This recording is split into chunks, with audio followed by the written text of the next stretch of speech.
Turma de Processo Civil, Execuções, pessoal, vamos chegando para mais uma videoaula aqui no YouTube e agora para tratarmos dos títulos executivos judiciais. Coloque então o título da nossa videoaula, Títulos Executivos Judiciais. Senhores, depois de termos abordado os diferentes procedimentos dentro do cumprimento de sentença, é claro que há necessidade de fazermos agora algumas observações inerentes ao título judicial que embasa essas pretensões executivas. O assunto não é exatamente novo, porque desde o início do semestre eu venho asseverando que este nome cumprimento de sentença é apenas um nome de batismo do procedimento. Não está a significar que apenas as sentenças estritamente consideradas, as sentenças pronunciadas pelo juiz, sejam títulos executivos judiciais. O cumprimento de sentença é um nome genérico. Em verdade, há outros títulos que embasam o cumprimento de sentença. Os títulos executivos judiciais estão relacionados no artigo 515 do Código de Processo Civil. E a gente vai fazer aqui algumas observações a respeito destes incisos, tá certo? Então vamos lá.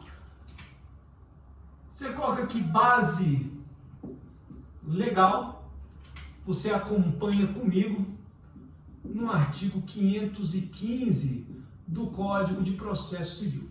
Vamos falar aqui sobre todos esses incisos. Primeiramente, senhores, toda decisão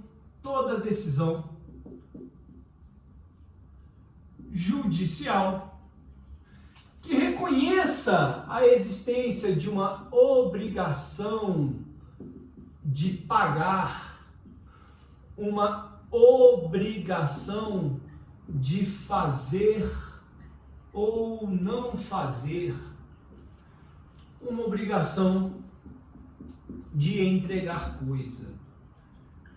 Senhores, toda decisão judicial, aqui isso pode ser um acordo, pode ser uma decisão interlocutória, pode ser uma sentença. Tudo isso daqui tem conteúdo decisório. Então não importa, pessoal, algo que merece a nossa atenção, e na próxima videoaula vamos cuidar disso, independentemente de ser um acordo, uma decisão interlocutória, uma sentença, toda pretensão executiva vai receber o nome de cumprimento de sentença. E mais, via de regra, a rigor, todas as pretensões executivas judiciais se iniciarão em primeira instância. Ou seja, ainda que o trânsito em julgado seja do acórdão lá no Tribunal de Justiça, em segunda instância, no TRF, ou no Tribunal Superior, ou até no Supremo Tribunal Federal, não obstante o trânsito em julgado aconteça nas instâncias recursais, o cumprimento de sentença será deflagrado, será inaugurado perante o juízo de origem, em primeira instância. Tudo bem? Então, primeira informação, primeira consideração para nós, atinente aos títulos executivos, é que nós devemos considerar um título executivo judicial não apenas a sentença propriamente dita, mas também as decisões interlocutórias, também os acórdãos. Basta haver o reconhecimento neste pronunciamento de conteúdo decisório de uma obrigação de pagar quantia, de fazer, não fazer, ou de entregar coisa. Tudo bem? Vamos para um próximo título executivo. Estamos no artigo 515 do Código de Processo Civil. Senhores, vamos falar sobre uma decisão homologatória. Letra B. Decisão homologatória de acordo judicial. O acordo aqui é judicial. Homologa-se um acordo que foi entabulado em juízo, ao ensejo de um processo, de uma lide. Senhores, o importante aqui, uma informação que vai além do código, é que a composição judicial, o acordo judicial, ele permite uma ampliação do objeto e também no plano subjetivo. O que isso significa dizer? Pessoal, olha só. Quando se trata de um acordo judicial, é possível que o acordo envolva, contemple, alcance objeto diverso do processo, que não se limite ao objeto do processo.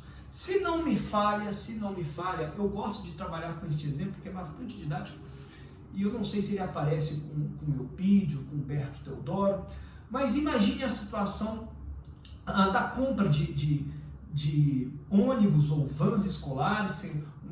Você compra, adquire 5, 6 vans, uma delas manifesta um problema, você judicializa a questão contra a montadora, contra a concessionária. Por ocasião do processo, se entabula um acordo, se promove uma autocomposição ali entre as partes. Todavia, o acordo passa a alcançar não somente o objeto, aquele automóvel, um destes automóveis adquiridos, um apresentou um problema de forma mais imediata e, portanto, o acordo, a rigor, tenderia a se limitar a este automóvel problemático. No entanto, a montadora concessionária, já antevendo que aquela linha de fabricação pode render problema de igual natureza aos demais automóveis adquiridos, resolvem então encampar o acordo, estendendo, dilatando o objeto, alcançando não apenas aquele que foi vertido em juízo, que constitui o objeto do processo, mas também os demais automóveis passam a ser compreendidos nesta autocomposição. Se admite, portanto, a ampliação do objeto, mas também se admite a ampliação no plano subjetivo.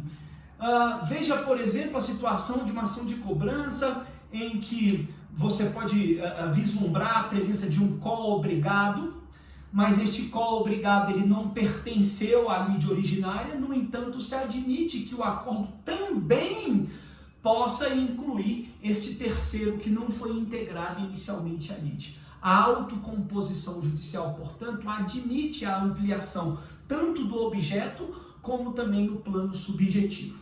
Perfeito?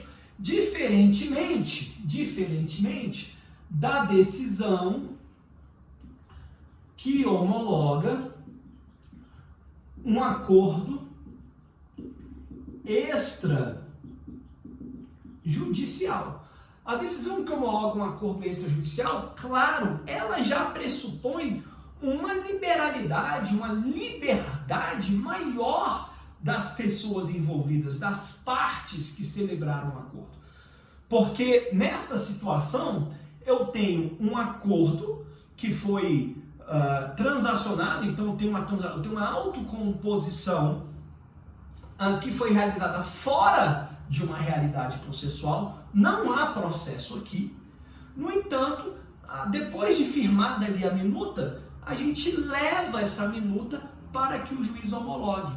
O acordo não aconteceu ao ensejo de um processo. Apenas havia uma relação jurídica de direito material, se estabeleceu um acordo e este acordo foi levado ao juízo para homologação.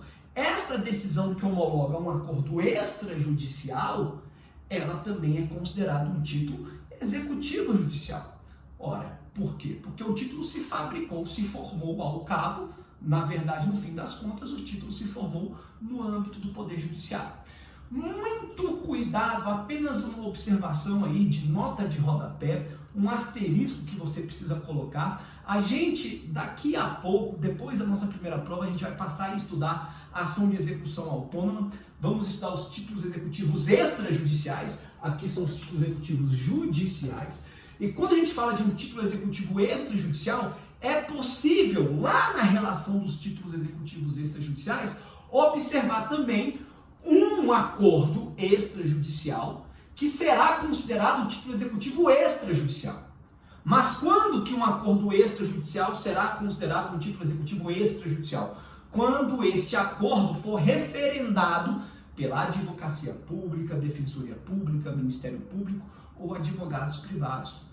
Então, se porventura o acordo é levado para a homologação no judiciário, o título é executivo judicial. No entanto, se houver um referendo, né, se esse acordo for referendado pela advocacia, pelo Ministério Público, defensoria, aí nós estaremos diante de um título executivo extrajudicial. Só um adiantamento para a gente evitar qualquer confusão e já passar a ter domínio disso desde já. Beleza? Ok? Senhores, muito bem, vamos avançando aí para os incisos do artigo 515. Vamos tratar agora da sentença arbitral. Letra B, sentença arbitral. Senhores, olha aqui. Sentença arbitral.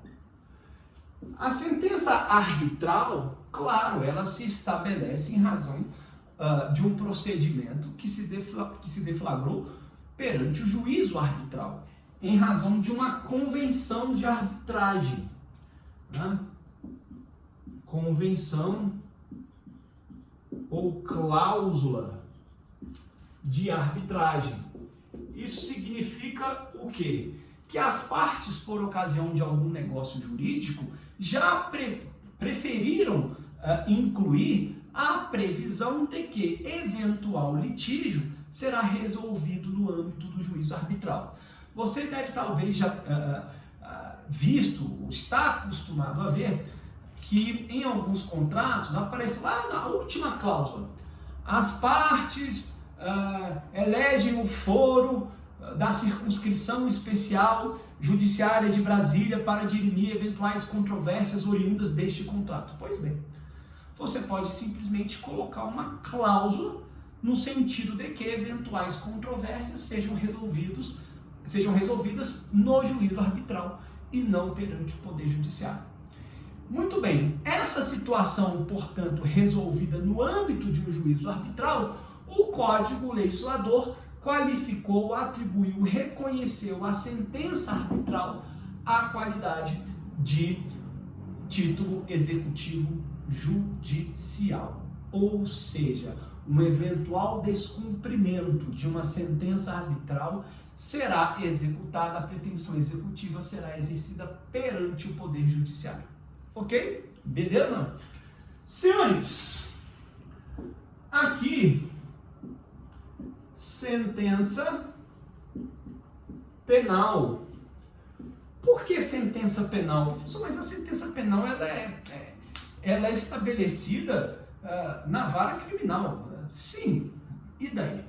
Só que a gente tem na sentença penal também condenações pecuniárias.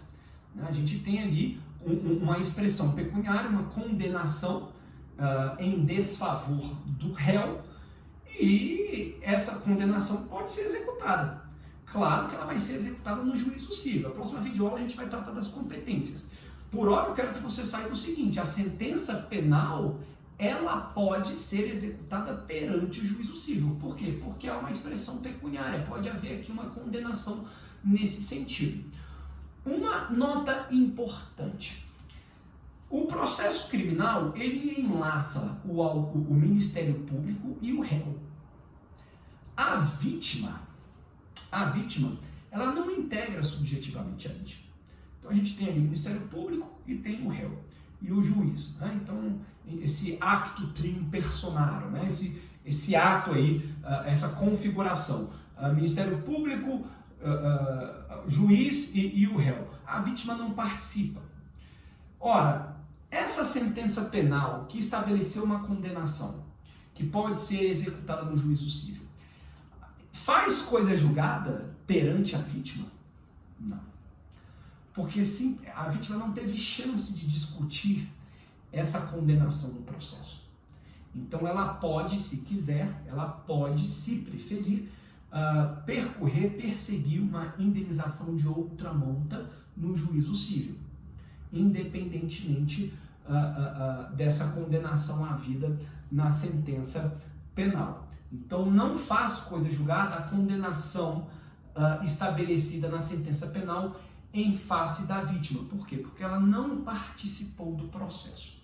No entanto, caso venha a aderir a esta condenação, a pretensão executiva, quando esta obrigação não for adimplida, a pretensão executiva se exerce perante o juízo civil. Tá certo? Ok? Continuemos. Vamos agora para a letra F. Letra F.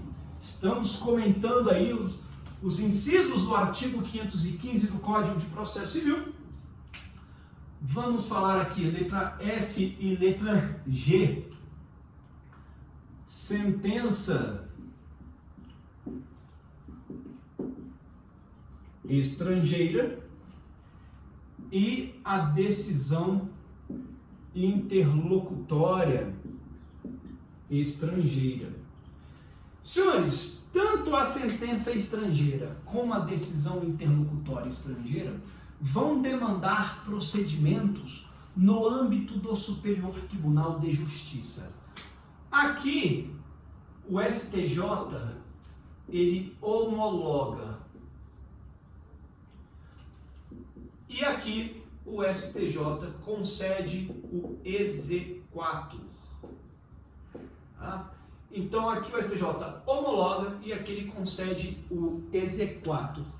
Tanto a sentença homologatória como a decisão interlocutória a qual foi concedido o exequatur, ambas serão executadas em primeira instância na Justiça Federal, nos termos do artigo 109, inciso 10 da Constituição.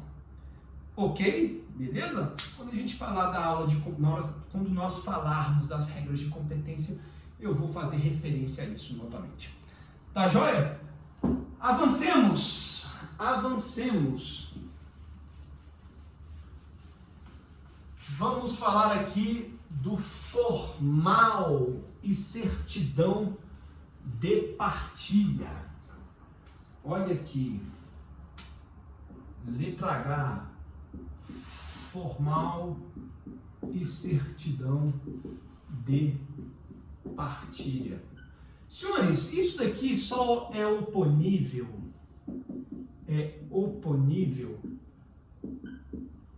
entre o inventariante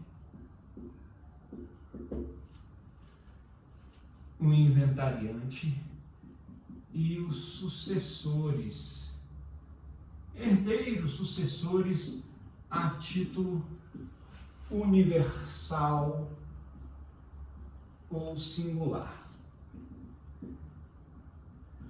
Ou seja, esse título aqui, o formal e a certidão, eles são oponíveis entre os herdeiros, inventariante e sucessores do processo. Por quê? Porque lá na certidão de partilha, no formal de partilha, por exemplo, se atribuiu uma determinada quantia em dinheiro para um dos herdeiros. No entanto, essa quantia em dinheiro está em uma conta corrente cuja titularidade era dividida com outro herdeiro. Esse dinheiro tem que ser pago conforme se estabeleceu na partilha. Ou um determinado imóvel que ficou para João, mas quem está residindo nesse imóvel é Pedro. Se Pedro se recusa a dar posse do imóvel a João, o João pode executar Pedro se valendo da certidão de partilha. Esse direito executivo, essa pretensão executiva, portanto, ela se limita no âmbito dos herdeiros, dos sucessores do inventariante, não perante terceiros, mas entre eles. Tá certo? Ok? Maravilha, continuemos. Vamos falar agora, só falta um. Vamos falar agora